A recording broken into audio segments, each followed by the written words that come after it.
Hello everyone, welcome back to my channel. I hope आप सभी बहुत अच्छे होंगे। तो चलिए बिना टाइम वेस्ट किए बढ़ते हैं आज के टॉपिक की तरफ। आज हम लोग सॉल्यूशंस चैप्टर का एक और न्यूमेरिकल देखने वाले हैं। तो यहाँ क्वेश्चन दिया है, find the mass of Na2CO3 present in 100 ml of 3m solution. ठीक है, अब यहाँ पर मोलारिटी आपको दे रखी है 3m। तो कैसे सॉल्व करेंगे, यहाँ हमें कैलकुलेट करना है मास। तो सबसे पहले मोलारिटी का आपका फॉर्मूला क्या होता है, मोलारिटी इज इक्वल टू होता है आपका n, यानी number of moles upon volume of solution in litre.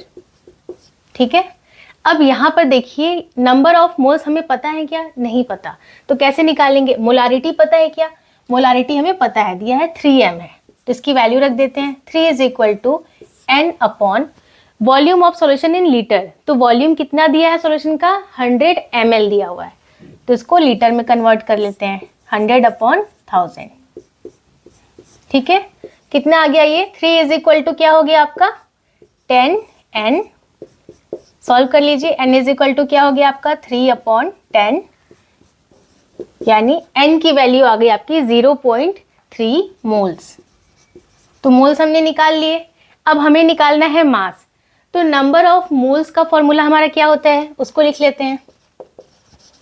Number of moles is equal to होता है आपका, जो भी आपका गिवन मास है उसको लिखते हैं अपॉन मॉलिक्यूलर मास। ठीक है, तो मास कितना दिया है, मास ही तो हमें कैलकुलेट करना है, मास दिया नहीं है आपको। तो क्या करेंगे, इसको हम x मान लेंगे upon molecular mass. Molecular mass कितना हो जाएगा Na2CO3 का, देखिए Na2CO3।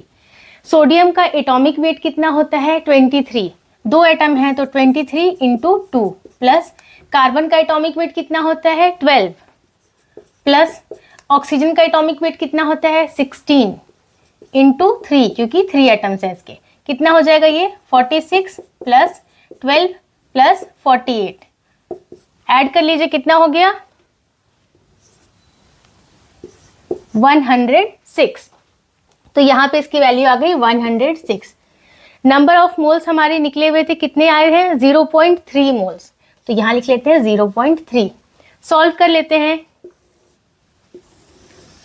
यहाँ देखिए x इज इक्वल टू क्या हो जाएगा 106 इंटू 0.3, क्या वैल्यू आ जाएगी 106 इंटू 0.3, यानी ये आपका हो गया 300, 6 3 18, 318, यानी 31.8 ग्राम। ये हो गया आपका मास। तो मास देखा आपने कितना इजीली कैलकुलेट कर लिया। सबसे पहले मोलारिटी का आपने फॉर्मूला लिखा, क्यों, क्योंकि यहाँ पे मोलारिटी दी हुई है और यहाँ पर क्या दिया है, वॉल्यूम ऑफ सॉल्यूशन दिया हुआ है। मास हमें कैलकुलेट करना है, तो सबसे पहले मोलारिटी का आपने फॉर्मूला लिखा, molarity is equal to number of moles upon volume of solution in litre. अब यहाँ हमें नंबर ऑफ मोल्स भी नहीं पता, तो उसकी जगह हमने n ही रखा। Volume of solution in litre, तो यहाँ पे वॉल्यूम हमारा लीटर में ना देके मिली लीटर में दिया हुआ है, तो हमने क्या किया, इसको लीटर में कन्वर्ट किया 100 अपॉन 1000, और मोलारिटी की वैल्यू है 3, तो वैल्यू हमने यहाँ पे रख दी। तो क्या आ गया, 3 इज इक्वल टू आपका आ गया 10n, n is equal to 3 upon 10, यानी 0.3 मोल्स। अब नंबर ऑफ मोल्स हमें पता है, ठीक है, तो नंबर ऑफ मोल्स की हमने यहाँ वैल्यू रखी 0.3। नंबर ऑफ मोल्स का फॉर्मूला क्या होता है, मास अपॉन मॉलिक्यूलर मास, और हमें ये मास ही कैलकुलेट करना है।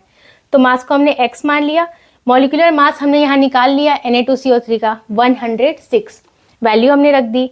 x इज इक्वल टू हो गया 106 मल्टीप्लाइड बाई 0.3, कितना आ गया 31.8 ग्राम। तो इसी तरीके से आपके एग्जाम में क्वेश्चंस पूछे जाएंगे। So that's all for today. I hope आज का वीडियो आपको यूजफुल लगा होगा। इस वीडियो से रिलेटेड कोई सा भी डाउट आ रहा है आपके मन में, तो you can definitely ask me in the comment section.